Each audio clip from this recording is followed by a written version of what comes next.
this is an interesting assessment. This is from Rogan O'Hadley. He said, this is a possible way we can move the country forward with Trump. He says, Trump runs for Congress in Florida, because that's where he lives.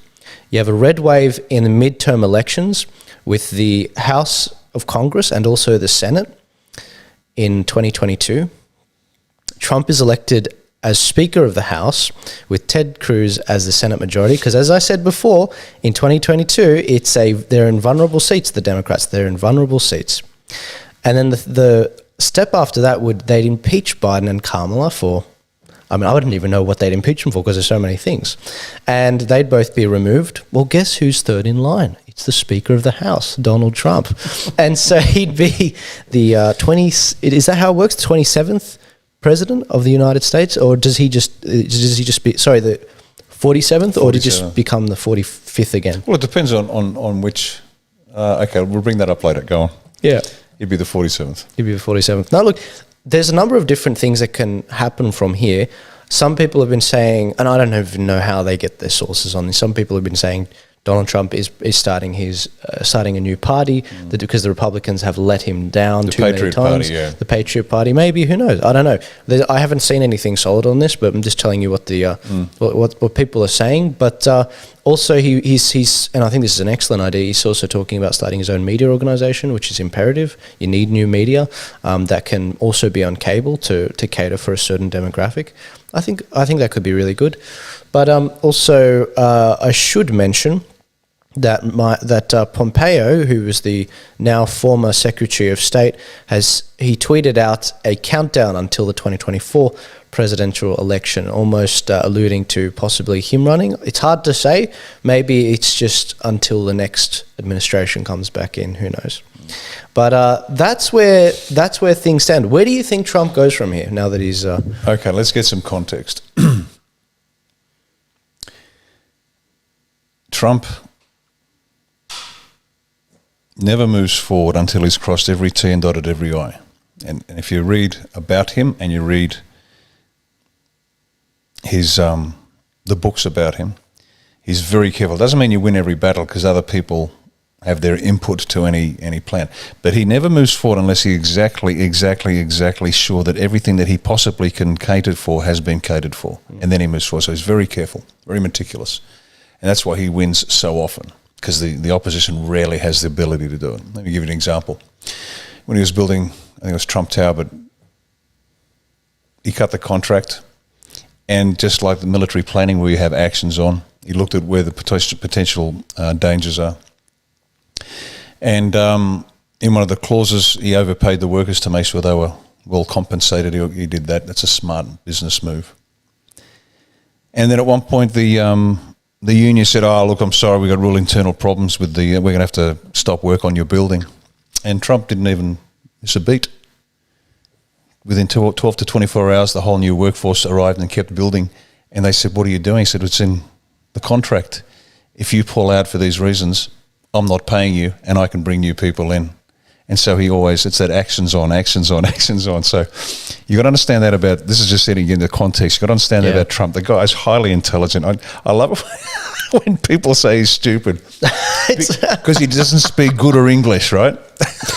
And they can't have it both ways. He can't be an evil dictator, an evil genius, but also be stupid, like you're saying. He is profoundly intelligent, and I know that really grates people. It really does. But he's not only, there's cunning and there's really intelligent, right? Like he didn't write his book. He had someone do it for him. He didn't write it. But it's a different type of intelligence, and that's what you get from being in property over there, because it's a dog-eat-dog world. You become a billionaire in New York property market? Give me a break. Yeah, exactly. So, context before I answer the question. The Big Don is an absolute champion. He plans meticulously. He executes ruthlessly, absolutely ruthlessly. Not without morals, but it's really clear. And so this is the entire way that he ran the presidency. And in answer to your question, what's he doing now or what's happening now, understand the Big Don. Nothing happens by accident. If he needs to pull back, he will. If he needs to move forward, he will. He can do a Napoleonic strategic maneuver if he wants to. But he's very, very careful. That's point number one. Point number two. The deep state is back in control, so they think. They are going to take him out. Imagine what he now knows. Do you think they're going to let this guy live? Yeah. Metaphorically or literally? Of course not. they are after him. That's why they have to impeach him. But it's not just to prevent him from becoming president again. They want him dead. Yeah. Physically dead, because what he now knows after 4 years of having the entire intelligence apparatus of the United States at his fingertips, he knows where every body is buried, literally, not metaphorically. He knows the bad guys, and they know he knows, and that's why they're panicking. So understand now, imagine this, you're a meticulous planner, you're a ruthless executioner, and you know everything that there is to know. What do you think they want to do to him? They want to take him out. What does he want to do? He wants to win. Don likes to win. He doesn't lose. So the fact that Biden's been inaugurated, it means nothing. Relax. The war continues, and Don isn't licking his wounds or anything else. Now, just to keep it in context again, he didn't turn up to Biden's inauguration. Yeah. That wasn't because he was being mean-spirited at all. When you understand they want him dead, and it's not just the Democrats, it's just not the deep state. It is China. It is Iran. There are a lot of bad actors out there, very bad people, that physically want to take him out. Yeah. So he left for the safety of himself and his family, because they know that they were targets. And there were, I'm not sure if this hit the mainstream media, probably not, there was an attempt on his life in the last week, and there were numerous over the course of the 4 years that never made the mainstream media. There were multiple attempts on his life. And so that was for safety reasons, because had he turned up, anything could have happened. And so he didn't. And so for his own safety. And from what I understand, he was in a very secure location, protected by his own people. And that was always, I got asked about that when he was first elected. You know, what about the Secret Service? Yeah, he had the Secret Service, but his own people too. And he doesn't trust anybody outside. And that makes sense. So I tell you all that story to tell you this next story. What's going to happen next? And now all of these scenarios, he's going to do this and become the speaker. Yeah, they're all, this is like the QAnons with their conspiracy theories, and 1 and 1 equals 2, and 2 and 2 equals 4, and 4 and 2 equals 78. In the Hebrew alphabet. Yeah, here we go. And so that's all, and that's just fun. Yeah. But okay, so Don knows what he needs to do. Don's got the background. The best way, and listen to my words extremely carefully, hold your horses. There's going to be a gamble. Hold your horses, there's going to be a gamble. And that's all I can say. Not that Trump gambles. He never gambles. He plans. But there's a gamble. And people who know what I'm talking about will know what I'm talking about. So just relax about Trump. He knows what he knows. They want him dead. It's a fight to the death. Do you really think that they will allow him and his family to just walk away and live their life? Does anybody really believe that? Of course not. No. They will not, in any way. Yeah. They'll destroy him as many ways as they can. Knowing that they're coming after you, what would you do? Have a think about it. And then people will come up with their own conclusions. Oh, okay, if someone's coming after me, well, I've got to think about this and this and this, and what's the best defense, offense? Well, what do I do? And so just hold your horses. There's going to be a gamble. And so I'm not the least worried about Trump. I'm not the least worried about the longevity of the Biden administration. It might last a week. It might last 4 years. That's not the point. The point is, if you understand the man, and this is not about whether he starts a Patriot Party or whether he becomes the Speaker and then impeaches the President, the Vice President, and he's number 3. No.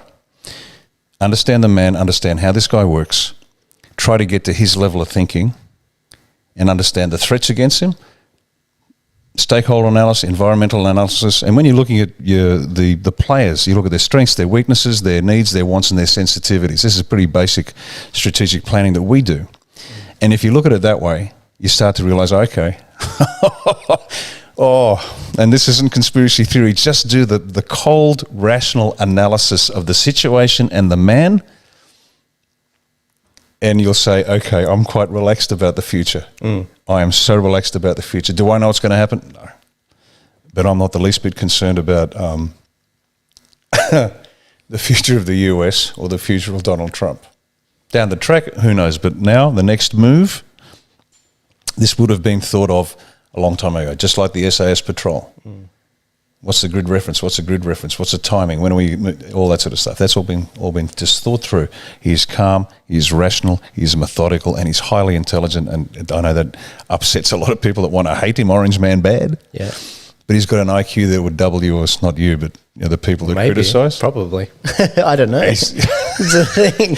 But not only intelligent, because there are a lot of intelligent people out there, but they're not practical. No. They're some of the smartest dumb people I've ever met. Oh, they're dangerous. Right. You know the type Yeah. I'm talking about, right? Yeah. But he's not only highly intelligent in that pure IQ sense, but he's also, there's the right word for it, but at this base level, he's smart. He's cunning. He knows how the bad guys think. Does that make sense? Instinctive. I think Yeah. that's the word. It's almost animalistic. It is. He knows how the bad guys think. It's not that he's not nasty, but he knows how they think. And he can anticipate their moods because he knows what they're going to do. Yeah, well, it's not surprising, especially considering the fact that he actually was working with them for decades before. He was a Democrat before. He was rubbing shoulders with all of these people. He knew what they were up to. Look at the wedding photos. Who do you see him with? Oh, Hillary Clinton. Oh, Nancy Pelosi. And he admitted it. He is a businessman. I'll donate to you. I'll donate to you. I'll donate to everybody. I make a buck. That's my job. Exactly. And that's a funny thing because he knows how they think. He knows who's giving him contributions and he knows it's not for nothing. So when you see the honest criminal calling all of this out, like he reeks of transparency. And there's the word, transparency. And that's why he was successful. And that's why I don't have a problem with you swearing because it's transparent. Look, I am not the least bit concerned, and I was actually surprised at my own reaction. I'm watching the inauguration, and it was hard to stomach watching all the crims up there, and Lady Gaga singing the song saying we're back in control. They wanted the American people rather as far away as possible. It was literally the Ivory Tower meeting together. That's the rulers of the country. Yeah, thank goodness for COVID because there would have been nobody turn up to the inauguration. And you saw where there were hundreds and hundreds of thousands of people at Trump's inauguration. They had rows and rows of flags because nobody would have turned up, and they know that, and we know that. But they used the cover of COVID. But no, I watched it. And it was tough watching the criminals stand there, but it's a facade, it's fake, it's not real. But I was just surprisingly calm, and then the penny dropped, and I thought, oh, okay, now I know why I'm not worried. Not the least bit worried. I'm not worried about Q, I'm not worried about Trump, I'm not even worried about the US. It'll pan out the way it does. Now, having said that, back to your other point, that doesn't mean we sit back and do nothing. No. I've said it 1,000 times. Australia One's success will be predicated on what we do, and we don't predicate our plans on anybody else's promises. Either you're there with me or you're not, and if you're not, I'll see you later. Yeah, absolutely. Let's talk about Australia and the future that is in store for us.